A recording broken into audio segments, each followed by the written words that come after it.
আসসালামু আলাইকুম, সবাই কেমন আছেন? আশা করছি সবাই অনেক ভালো আছেন। প্রতিদিনের মতো আরও আরেকটি গুরুত্বপূর্ণ ভিডিও নিয়ে আপনাদের মাঝে চলে আসলাম। আজ আপনাদেরকে দেখাবো 4টি গুরুত্বপূর্ণ কিচেন টিপস। এই টিপসগুলো জানা থাকলে আপনার কিচেনের কাজ অনেক সহজ হবে এবং আপনার সময় খরচা দুটোই বাঁচবে। তাহলে চলুন দেখে নেওয়া যাক স্মার্ট গৃহিণীদের জন্য 4টি গুরুত্বপূর্ণ কিচেন টিপস। টিপস নাম্বার 1, আপনাদের সাথে এখন যে টিপসটি শেয়ার করব, প্রতিদিন সকালে ঘুম থেকে উঠে সবার একটাই টেনশন কাজ করে কিভাবে ব্রেকফাস্ট ঝটপট তৈরি করতে হবে। আর এই ঝটপট তৈরি করার জন্য একটি খুবই সহজ পদ্ধতি রয়েছে। প্রত্যেকটি ঘরে রুটি অথবা পরোটা বানানো হয়। এই রুটি আর পরোটা যদি আগের থেকে বানিয়ে রাখেন তাহলে সকালে উঠে ঝটপট নাস্তা তৈরি করতে পারবেন। দেখুন, আমি এইখানে কিছুটা পরোটা বানিয়ে ফ্রোজেন করে রেখে দিয়েছি। আর এই ফ্রোজেন পরোটা আপনারা 1 মাস ধরে ফ্রিজে রেখে তৈরি করে এটি বানিয়ে খেতে পারবেন। আর এর স্বাদ গন্ধ কিন্তু সেম থাকে।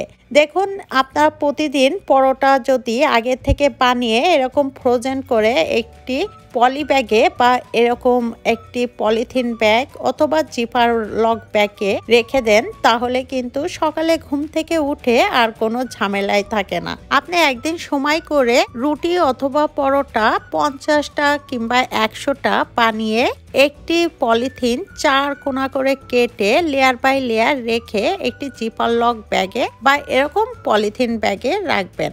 এরপর যখন রুটি বা পরোটা আপনারা তৈরি করবেন, ফ্রিজ থেকে 10 থেকে 15 মিনিট আগে বাইরে রাখবেন। দেখবেন এটি নরমাল হয়ে যাবে। পরোটা বা রুটি দেখবেন নরম হয়ে যাবে। এখানে আমি একটি বাইর করে আপনাদেরকে দেখাচ্ছি। দেখুন, আমি ফ্রিজ থেকে 5 থেকে 10 মিনিট আগে বাইর করেছি আর এটি একদমই নরম হয়ে গেছে। এইভাবে কাজগুলো যদি আগে থেকে গুছিয়ে রাখেন তাহলে সকালে ঘুম থেকে উঠে আর কোনো চিন্তাই থাকে না। কাজগুলো খুব সহজেই করতে পারবেন আর আপনার সময়ও বাঁচবে, কষ্টও কম হবে। বন্ধুরা, আশা করছি আমার এই টিপসটি আপনাদের ভালো লেগেছে। আমাদের প্রত্যেকেরই রান্নার সময় কাঁচামরিচ বেশি ব্যবহার করা পড়ে। আর এই কাঁচামরিচ খুব সহজেই ঝটপট কাটার একটি খুবই সহজ পদ্ধতি রয়েছে। অনেকেই আছেন রান্নার সময় ঝটপট তাড়াহুড়ো করে কাঁচামরিচ কাটার সময় হাত কেটে যায়। তাই রান্নার সময় এরকম একটি কিচেন সিজার যদি ব্যবহার করেন তাহলে হাত কাটারও ভয় থাকবে না, আবার সময়ও বাঁচবে।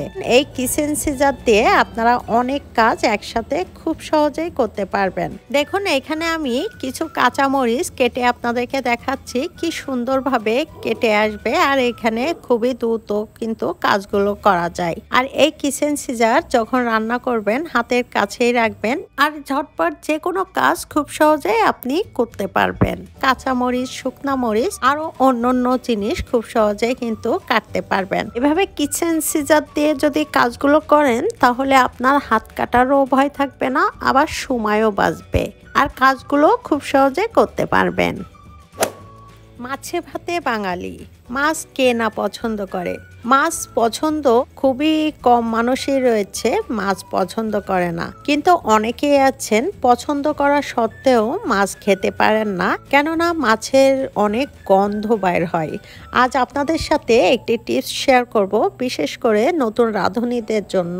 এই পদ্ধতিতে যদি মাছ পরিষ্কার করেন তাহলে মাছের আর কোনো দুর্গন্ধই বাইর হবে না। মাছের মধ্যে যে আষ্টে একটি গন্ধ বাইর হয় বা নালা নালা থাকে সেটি খুব সহজে দূর হয়ে যাবে। সেটি ফ্রোজেন মাছ হোক আর ফ্রেশ যে মাছগুলো আমরা রান্না করি যেটাই হোক না কেন, মাছের আষ্টে গন্ধ অথবা নালা নালা খুব সহজে দূর হবে।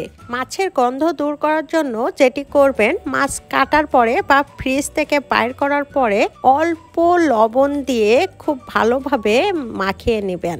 1 থেকে 2 মিনিট হাত দিয়ে খুব ভালোভাবে মেখে নেবেন। এরপর একটি গামলায় অথবা বাটিতে মাছ খুব ভালোভাবে আধা ঘন্টা আগে ভিজিয়ে রাখবেন। পানিটি এমনভাবে ভেজে রাখবেন মাছগুলো যাতে করে পানির মধ্যে ডুবে থাকে। এইভাবে মাছ রান্নার আগে 20 থেকে 30 মিনিট আগে আপনারা এইভাবে লবণ পানি দিয়ে ভিজে রাখবেন। দেখবেন মাছের দুর্গন্ধ আসতে ভাব বা নালা নালা ভাব একদমই দূর হয়ে যাবে, আর মাছ হবে পরিষ্কার সাদা ধবধবে। উচ্ছে বা করেলা যে নামেই ডাকুন, এই করেলা আমাদের শরীরের জন্য ভীষণ উপকারী। করেলা খেতে তিতা, এর জন্য অনেকেই খেতে চান না, বিশেষ করে বাচ্চারা। আজ আপনাদের মাঝে একটি টিপস শেয়ার করব। এইভাবে যদি করেলা রান্না করেন তাহলে কখনোই আর তিতা লাগবে না। দেখুন, এখানে আমি একটি চামচের সাহায্যে করেলার মধ্যে যে বীজগুলো রয়েছে এগুলো বাইর করে নিচ্ছি। যখন করলা কাটবেন এরকম একটি চামচের সাহায্যে খুঁচিয়ে এইভাবে করলার বিচিগুলো ফেলে দিবেন, তাহলে দেখবেন তিতা ভাব একদমই চলে যাবে। এরপরে এইভাবে খুব ভালোভাবে পাতলা পাতলা করে কেটে নেবেন।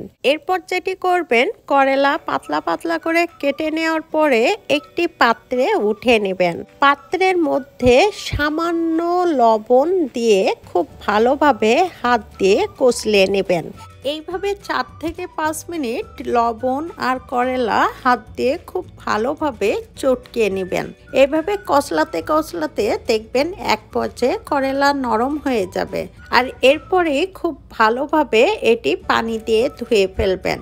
এরপর পানি দিয়ে খুব ভালোভাবে ধুয়ে ফেললে দেখবেন তিতা ভাবটি চলে যাবে। এই পদ্ধতিতে করলা যদি রান্না করেন তিতা ভাব তো যাবেই, এছাড়াও এর স্বাদ দ্বিগুণ হয়ে যাবে। তখন বাচ্চারা অনায়াসে খাবে এবং বড়রা তো পছন্দ করবেই। রান্নার আগে এরকম ছোট ছোট টিপসগুলো যদি ফলো করে রান্না করেন তাহলে আপনার রান্নার স্বাদ দ্বিগুণ বেড়ে যাবে আর কাজগুলো সহজ হবে। বন্ধুরা, আশা করছি আমার আজকের কিচেন টিপসগুলো আপনাদের ভালো লেগেছে এবং কিছুটা হলেও উপকারে আসবে। সবাই খুব ভালো থাকবেন, সুস্থ থাকবেন। আল্লাহ হাফেজ।